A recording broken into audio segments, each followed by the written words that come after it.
Assalamualaikum rakan, welcome back to my channel.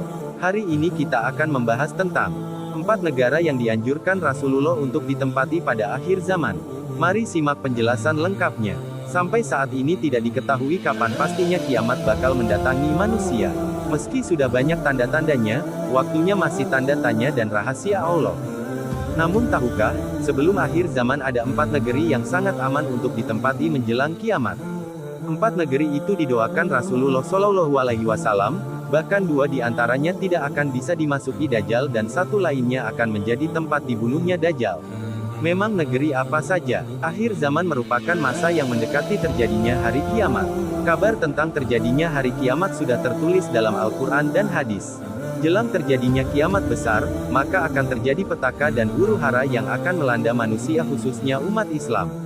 Dajjal laknatullah akan menebar fitnahnya ke berbagai penjuru bumi. Rasulullah Shallallahu Alaihi Wasallam pun menganjurkan 4 negeri ini untuk ditinggali. Pasalnya, negeri ini begitu diberkahi oleh Allah Subhanahu wa Ta'ala. Berikut negeri yang direkomendasikan Rasulullah dihuni pada akhir zaman. Mekkah dan Madinah. Mekkah menjadi salah satu negeri yang direkomendasikan Nabi untuk ditinggali. Pasalnya kota suci umat Islam ini akan terbebas dari fitnah Dajjal yang kejam.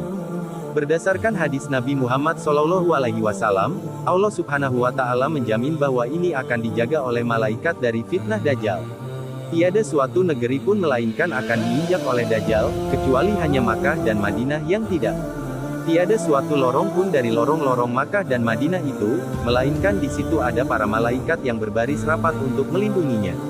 Kemudian Dajjal itu turunlah di suatu tanah yang berpasir, di luar Madinah, lalu kota Madinah bergoncanglah sebanyak 3 goncangan dan dari goncangan-goncangan itu Allah akan mengeluarkan setiap orang kafir dan munafik dari Makkah, Madinah, hadis riwayat Muslim.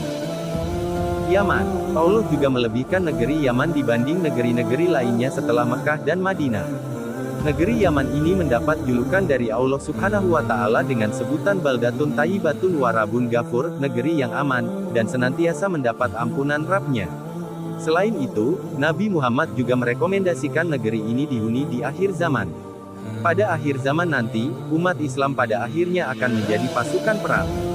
Hal ini sudah disabdakan Nabi Muhammad Shallallahu Alaihi Wasallam.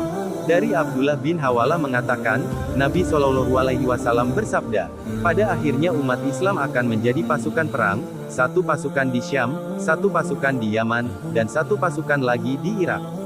Hendaklah kalian memilih Syam, karena ia adalah negeri pilihan Allah.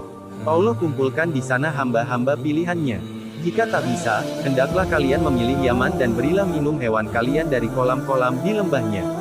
Karena Allah menjamin untukku negeri Syam serta penduduknya.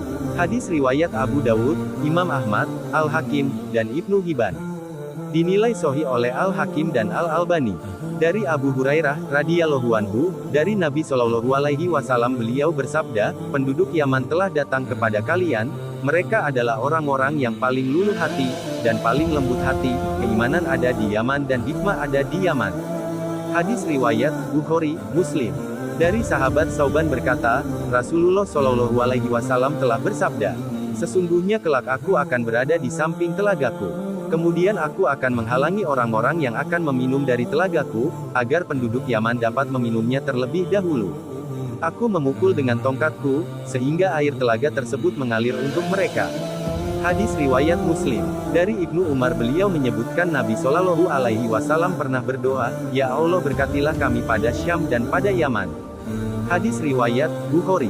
Lantas adakah doa yang lebih mustajab dibanding doa Nabi?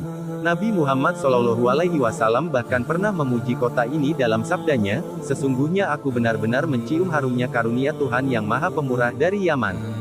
Berapa banyak mata air kemurahan dan hikmah yang terpancar dari sana. Allah Subhanahu wa Ta'ala juga berfirman dalam Al-Quran Surah Al-Maidah 54 yang artinya, Hai orang-orang yang beriman, barang siapa di antara kamu yang murtad dari agamanya, maka kelak Allah akan mendatangkan suatu kaum yang Allah mencintai mereka dan mereka pun mencintainya, yang bersikap lemah lembut terhadap orang yang mukmin, yang bersikap keras terhadap orang-orang kafir, yang berjihad di jalan Allah, dan yang tidak takut kepada celaan orang yang suka mencela. Itulah karunia Allah, diberikannya kepada siapa yang dikehendakinya, dan Allah maha luas pemberiannya, lagi maha mengetahui. Quran Surah Al-Maidah 54. Pendapat dari ahli tafsir sebagian menyatakan bahwa kaum yang disebutkan di atas adalah kaum Ansor.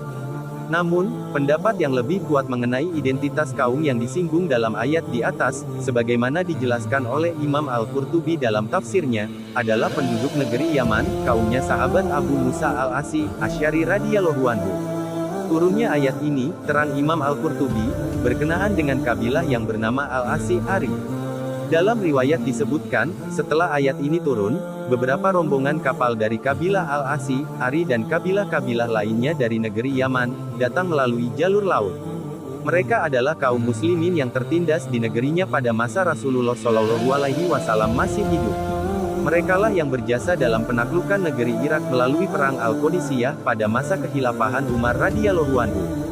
Syam. Negeri Syam juga menjadi salah satu negeri yang disebut-sebut Rasulullah dan mendapat keberkahan dari Allah. Negeri ini senantiasa dijaga malaikat sehingga baik dihuni pada akhir zaman nanti.